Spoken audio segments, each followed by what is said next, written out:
আসসালামু আলাইকুম। সবাই কেমন আছো? আশা করি ভালো আছো। কে, কে আছো আমার মতন পটল একদমই রান্না তরকারি ভালোই লাগে না। যদিও ভাজি ভালো লাগে বাট তরকারি মোটেই ভালো লাগে না। যারা, যারা পটল পছন্দ করো না তারা ঠিক আমার মতনই আজকে পটলের ফ্যান হয়ে যাবা। কেননা পটল আসলে এমন একটা তরকারি যেটা র্যান্ডম নর্মাল তরকারির মতন রান্না করলে অতটা মজা লাগে না।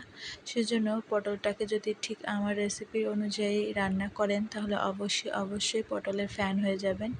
কারণ আমি নিজে পটল পছন্দ করতাম না তরকারি, সে আমি পছন্দ শুরু করে দিয়েছি। ইনশাল্লাহ আপনাদেরও ভালো লাগবে। তো তার জন্য করতে হবে পটলটাকে সুন্দর করে ছিলে মাঝখান থেকে আমি কেটে যেগুলো বিচি পেকে গেছে বা বটি হয়ে গেছে ওটা ফেলে দিছি। আর বডিতে একটু বটি দিয়ে হালকা হালকা করে চাপ দিয়ে দিয়ে একটু দাগ দিয়ে দিয়েছি। দেন এটাকে সময় নিয়ে ভাজতে হবে।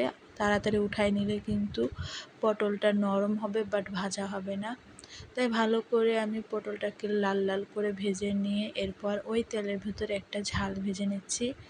যেটা আমি আগেই বলে দিয়েছি অনেক ভিডিওতে হয়তো, যে মাছ ভাজার আগে তেলের ভিতরে একটা ঝাল ভেজে নিলে মাছগুলো আর কি ভাঙে না বা কড়াইতে লাগে না। তো সেই টেকনিক অনুযায়ী আমি আর কি একটা ঝাল দিয়ে নিয়েছি। ঝালটা ভেজে নেওয়ার পর আমি এর ভেতরে এক এক করে মাছ দিচ্ছি। আপনারা চাইলে এখানে যে কোনো মাছ ব্যবহার করতে পারেন। আমি আমাদেরই বাড়ির পুকুরের তেলাপিয়া মাছ ব্যবহার করছি এখানে। তো আপনারাও ঠিক এইভাবে পুকুরে তেলাপিয়া মাছ পুকুরে না, মানে বড় মাছ, যে কোনো বড় মাছ ব্যবহার করতে পারেন।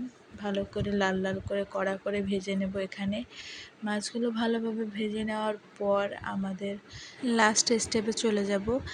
সেটা হচ্ছে যে মাছ ভাজলাম সেই তেলটা নতুন একটা কড়াইতে দিয়ে দিচ্ছি, সাথে যেটুকু তেল আমার এক্সট্রা লাগবে সেটুকু দিয়ে তেলটা গরম হয়ে আসলে এরপর ঝাল, পেঁয়াজ, রসুন, জিরা বাটা, গরম মশলা বাটা দিয়ে একটু আদার গুঁড়া দিয়ে আমি মশলাটাকে ভালোভাবে কষিয়ে নিব, যাতে কোনো কাঁচা গন্ধ না থাকে। যতক্ষণ না কাঁচা গন্ধ থাকবে ততক্ষণ ভালোভাবে কষাতে থাকতে হবে।